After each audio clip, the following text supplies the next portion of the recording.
Қазір қысқаша тәуелдік есімдеріне тоқталып кетейік. Ол қазақ тілінде менің, сенің, оның, олардың деген сөздер.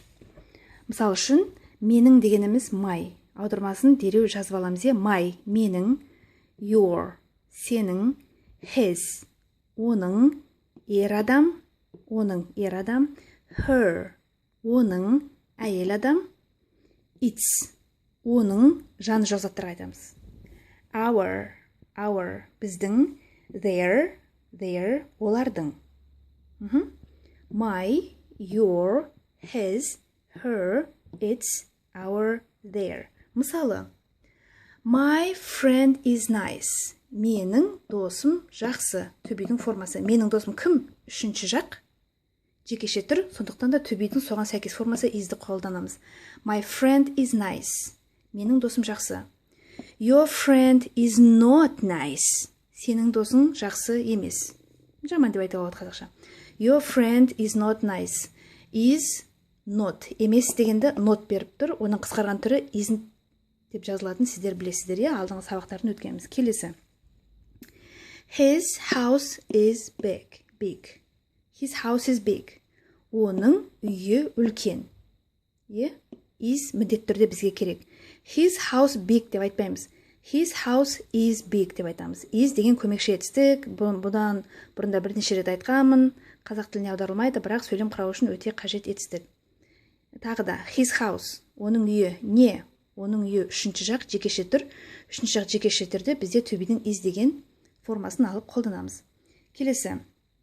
Енді сұрақ қойсақ қалай қоямыз? Естеріңізге түсіре кетейік. Жаңағы is дегенді he'дің немесе her'ның алдына шығарамыз. Now her, оның әйел адам. Is her friend nice? Оның досы жақсы ма? Is her friend nice? Ары қарай кеттік. Жаны жоқ затқа. Its leg is broken. Leg деген аяқ. Кеше осы өткен сабақтарда мен сізге ступня дегенді бергем. Сөз foot, feet, мынау аяқ. Its leg is broken. Орындықты мүкім айтып тұрмыз. Оның аяғы сынған. Мынау жаңағы страдательный залог деп аталады. Болымсыз түрі. Бұл кішкене күрделілеу тақырып, оған кейінірек тоқталамыз. Ары қарай кеттік. Біздікі. Біздің. Our new car. Біздің жаңа көлігіміз, машинамыз. Ары қарай кеттік. Their. Олардың, Олардың their. Their friends are happy. Their friends are happy. Олардың достары бақытты. Олардың достары үшінші жақ көпше тұр.